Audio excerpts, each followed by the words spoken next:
আমার জান বাচ্চার নাম নিয়ে অনেকের মাঝে একটা কৌতূহল রয়েই গেছে যে ওর নাম কী। বিশেষ করে আমি যখন ওকে আহমেদ বলে কোনো ভিডিও করি, আমাকে দুজন আপু প্রায় জিজ্ঞাসা করেন যে ওর পুরো নাম কী। তো আদিতি রাহি আপু এবং মৌমি জাহান আপু, আপনাদের জন্য ভিডিওটা বলবো বলবো করে অনেক দিন আগেই ভেবেছি, কিন্তু সময় হয়ে ওঠেনি বলার। তো ওর নাম হচ্ছে সুফিয়ান আহমেদ। আকিকাতে ওর এই নামটাই রাখা হয়েছিল, তবে ওর মনি ওকে আহমেদ বলে ডাকে।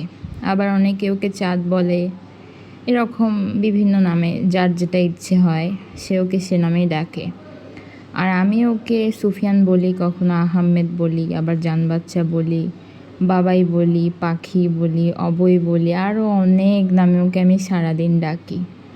আমার মামাতো বোন ছোট আফরা, ও যদিও এখন অনেক বড় হয়ে গেছে মাশাল্লাহ, সেই আফরাই আমাকে বলল যে আমি নাকি আহমেদকে সারাদিনে 56টা নামে ডেকেছি। ও আবার এগুলো হিসাব করে করে রেখেও দিয়েছে।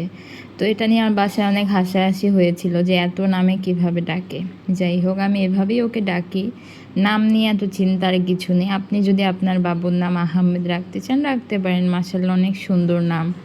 বা যদি আপনাদের বাবুর নাম আহমেদ হয়েও থাকে তাহলেও অনেক সুন্দর। আহমেদ নামও সুন্দর, আহমেদ নামের বাবুরাও সুন্দর মাশাল্লাহ। সুফিয়ান আহমেদ আমার জীবনে একটা পূর্ণতা। আমি অনেক ভালোবাসি সুফিয়ানকে, সুফিয়ানও আমাকে অনেক ভালোবাসে। তো ও আমাকে মাম্মাম বলে ডাকে। আমি সুফিয়ানকে জিজ্ঞাসা করি যে তুমি কি আমার বাবা হও? সুফিয়ান উত্তরে বলে এই হুমটা শোনার জন্য আমি ওকে সারাদিনে 7-8 বার হয়তো এই প্রশ্নটা করি। আমার কাছে অনেক ভালো লাগে। আপনাদের যদি আরও কিছু জানার থাকে সুফিয়ানের বিষয়ে আমাকে প্রশ্ন করতেই পারেন। আমি এভাবে কোনো একদিন বিকেলে বা সন্ধ্যায় বসে আপনাদেরকে উত্তর দিয়ে দিব। বিকাল হলেই সুফিয়ান বাহিরে যেতে চায়, বলে যে মাম্মাম বাইয়ে বাইয়ে। এখনও তো কথা ওর স্পষ্ট না, তো বোঝা যায় কিছু কথা স্পষ্টভাবেই বলে, বোঝা যায়।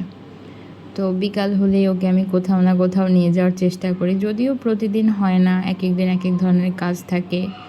আমার ভার্সিটিতে যাওয়া আসা করতে তো দিন অর্ধেকের বেশি চলে যায়। তো সব মিলিয়ে যেদিন পারি ওকে নিয়ে যাই। তো সেদিন একটু বাসার কাছেই নিয়ে গিয়েছিলাম। আমাদের এই এরিয়াতেই বেশ কিছু স্টল বসতো আগে শুক্র শনিবারে, কিন্তু এখন প্রতিদিনই বসে। যেহেতু লোকের ভিড় বেশি হয় তাই প্রতিদিনই বসে। অনেক ঘোরাঘুরি করলো সুফিয়ান, সবগুলোতেই তার নজর ছিল, অনেক কিছু কেনাকাটাও করেছে টুকটাক। তবে দোলনায় যখন বসেছে অনেক ভয় পেয়ে একদম হাত পা গুটিয়ে বসেছিল, কারণ পাশের চেয়ারগুলো সব খালি ছিল। একটা ব্যাপার, কেউ বাহিরে যেতে চায় ঠিক আছে, তবে একা কখনো যায় না। মাঝে মধ্যে দরজা খোলা থাকলেও ওই দাঁড়ায় চিল্লায় মাম্মাম মাম্মাম বাইয়ে বাইয়ে এভাবে বলে, কিন্তু একা বের হওয়ার সাহস পায় না। যদিও একটু ভয় আছে মনে, আর বাচ্চাদের একটু ভয় থাকাই ভালো, এত বেশি সাহস না হওয়াই ভালো। কেননা বয়স তো কম, মাত্র 1.5 বছর প্লাস হলো। তো ঘোরাঘুরি শেষে আমি ওকে বলছি যে চলো বাসায় চলে যাই, রাত তো হয়ে যাচ্ছে। ও না, ও যাবে না, ওইটা দেখাচ্ছে ওটা দেখাচ্ছে, আরও কিছুক্ষণ ওখানে থাকতে চাচ্ছে। তারপর বক্সিংয়ের সামনে নিয়ে গেলাম। একজন ভাইয়া আপু দাঁড়িয়ে আছেন। তো ওরা বাবুকে দেখে বলল যে আচ্ছা বাবুর আগে ছবি তুলে নেন, পরে আমরা বক্সিং দিচ্ছি। তো ভালোই লাগলো। যদি ভিডিওটা দেখে থাকেন আপু, অনেক অনেক ধন্যবাদ। আবার আসবেন কোনো একদিন, দেখা হবে। তো ঘোরাঘুরি শেষ, এখন দুজনেই চলে আসলাম চায়ের দোকানের সামনে। আর চা মানেই তো জীবন। শুধু জীবন যে তা না, একটা নতুন জীবন, তাও আবার মালাই চা, এটা তো মিস করাই যায় না। আমরা অর্ডার দিয়েছি 2 কাপ চা, এখন বসে অপেক্ষা করছি। আমার সুফিয়ান আহমেদ কিন্তু স্থির নেই, ওর হাত পা মুখ সব একদম চলছে পানির মতো। ইদানিং সুফিয়ানের মাঝে একটা বিষয় আমি লক্ষ্য করছি, ও সব কিছুর বিষয়ে একটু বেশি আগ্রহী। নাম জানতে চাওয়াটা ওর বেশি হয়ে গেছে এখন। যেটাই দেখবে মাম্মাম এটা এটা, যতক্ষণ না পর্যন্ত বলবেন ও বলতেই থাকবে। আর একটা নাম শুনলে 4-5 বার তো শুনে নেবেই। তারপর আবার যখন ও একাই খেলা করে বা বসে থাকে, যেগুলো নাম আগে শুনে সেগুলো আবার নিজে নিজেই রিপিট করে। তো মাশাল্লাহ, আপনারা সবাই ওর জন্য দোয়া করবেন, ও যেন সুস্থ থাকে, ভালো থাকে। এই তো আজকের ভিডিও হয়তো এখানেই কিছুক্ষণের মধ্যে শেষ হয়ে যাবে। আপনারাও সকলেই ভালো থাকবেন, সুস্থ থাকবেন। এখন সুফিয়ান ঘুমাচ্ছে।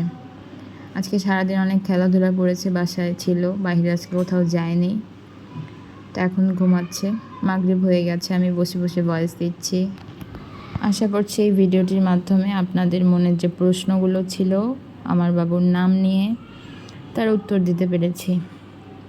ওর আকিকার নাম সুফিয়ান আহমেদ, আমরা সবাই ওকে আহমেদ বলে ডাকি, বিশেষ করে ওর মনি ওকে আহমেদ বলে।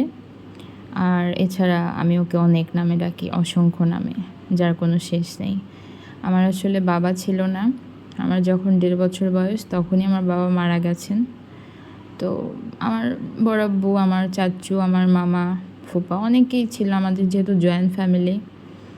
তবু সবাই থাকলেও আমার বাবা ছিল না, এই অভাবটা আমার কখনো আসলে পূর্ণ হয়নি। অভাব তো অভাবই ছিল।